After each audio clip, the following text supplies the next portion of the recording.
Mina dundudu dagbe lo nano kanji bo hunsi nano kanji bo lame nano kanji o fido poe mina trondo eweyin otunde ono edo kutongbe fon eyin auto école le printemps minatondo chile gbedutemo coton ndudu eyin mewisin aikungbanji don o benesi ndudu temetemele minamondo fine aonlisi ndudu temetemele minamoedo fine aran o temetemele minamoedo fine eyin wani gbeto lono ime ganji ndudu eton kale pokwe lo leyon adu leo anatundo mejile ndudu dagbe emidu mini mai nukun lobo ipon o ba miton eyin o ba oniton ene o wo fufu enele yo minamo we vitemetemele yo minamo me wa kan hobio meda ho ishola Alfred Akintunde bedo ho ni mi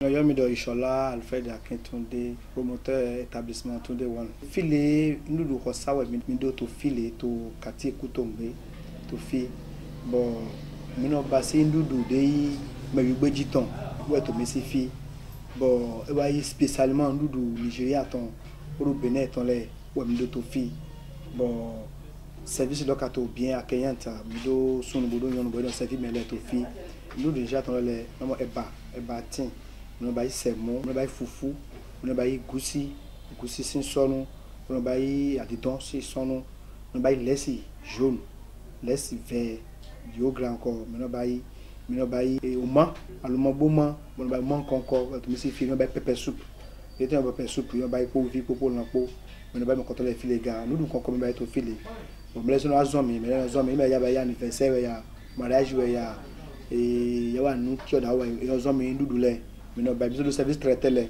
me no ba service na me to beji me do mo koton le to ason we mi ton le mais sur le me no ba ndudu ye lesi yogra me no ba pepper soup me no ba pepper soup be den ton me no ba oma po vi po no ba o mo lo po tokin po me no ba o mo lo po do lan po yin lan po me no ba iga nu be to me ba le ni me do sunu bo do yon le bo you no ba service to fi bon abewa le ya hejowe ina yiwe ganji mizodo han le nkan ko to figa e no accompagne nudu lole meti to Kutongbe trako to fi bon ni tron ajaro koji bo wa Saint Pierre Paul o bari meje yi agata ina mo mi to adusi lo me von de na mo promo goudron yo de CG Kutongbe ya me to alo energy ni ka tron ajara afron ku daridon o wa bonu ni tron Carrefour agata au bas de Medjei Saint Pierre Paul et là pour amiolo yeton et là mon vont auto école les tremplin bon taille d'ailleurs faire vingtaine de dit il est bien trop les à peine 200 mètres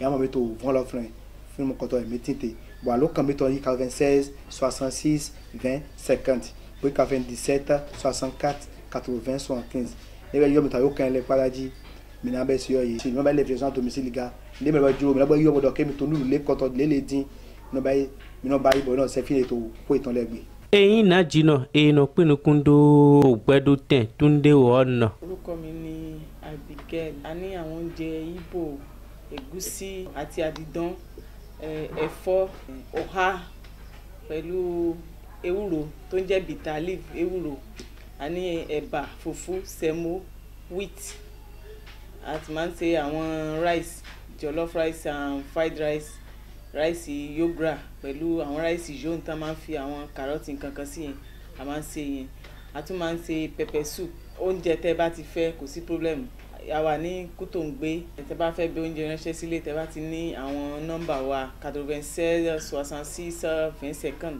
ẹ lè pè wá sórí nọ́mbà yẹn wọ́n máa gbóúnjẹ yẹn wá fún yín nílé tẹ́ bá ti sọ àdúgbò bí tẹ́ máa ń gbé fún wa wọ́n máa gbóúnjẹ yẹn wá fún yín nílé bẹ́ẹ̀ tẹ́ bá fẹ́ ṣe àwọn bí marriage tàbí bí àwọn birthday tàbí fẹ́ ṣe bí àwọn ìnáwó yẹn ẹ lè pè wá sórí nọ́mbà yẹn kò sí problem a máa ń ṣe àwọn oúnjẹ tí wọ́n bá bẹ̀ wá a máa ń ṣe àwọn oúnjẹ yẹn fún yín. Na me hope this restaurant for Kutongbe, the restaurant name the Tunde One.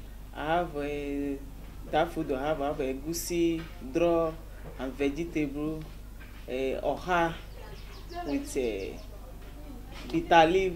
Even you need pepper soup, I have pepper soup, gari and fufu, semo, wheat. and everything, and any food you want, I have. But if you want delivery mark, if you dey house but you want the food, then go carry the food come for you for your house. If you want do even birthday or marriage, if you want the food, no problem, just call my number, then go carry the food come for you. If you come Monday, Tuesday, Wednesday, and Friday and Saturday with Sunday, na every day the food. If you come, the food they go dey ready every day. All my customer, I greet everybody with your because all you like me now, make just they come this restaurant.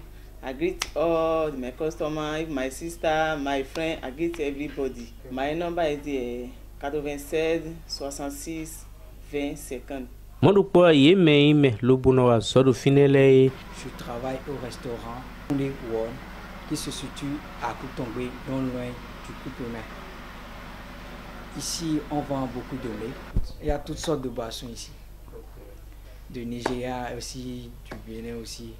Même les mets aussi, il y a pour Bénin aussi, il y a pour Nigeria aussi. Tofile, restaurant Tunde One, to Koutombé. Où est mité pour to ogbonu poro àwọn itoko sin lududa to file na me jro da gbe no de na jro bona zon ludu mi to file bona sio e nto ndo do ogbonu to le po papata poro àwọn ito le po papata de ko wa file bodo eyan e na so yan janwe mi ndidi ni mi wa mi na da semo poro mo po ye je maji mi na da kusi poro funfun po bekwedi mi na da oha poro funfun po shwedi mi na da lesi ife poro lesi ishonu po ni wa je samedi poro segbe po mi na da ndudu le po papata. Me aka hobio o merupo be wa ndugbe do fine ni aka mo ndudu gben yo e doni mi. Name is Agona Paul. I was restaurant Tunde One, Pradna, on here. See how they are prepare the food, like Igbo food and our Bene food. Every food where they are preparing here is okay. And as I reach here now, I eat egusi and what they call and vegetable. Everything is go forward. Oui, merci beaucoup. Chez Tunde One, et on a beaucoup de services ici. Bon, il y a aussi les livraisons à domicile. Aussitôt qu'on nous appelle, c'est 96 66 20 50 directement. Il y a des livraisons chez eux à la maison. On a des zooms spéciales pour ça, qui fait les livraisons à domicile. Pour toutes sortes de mets. Il suffit qu'on nous contacte seulement sur notre numéro de téléphone. Directement, les gens les envoient les nourritures à la maison avec sécurité totale. Voilà.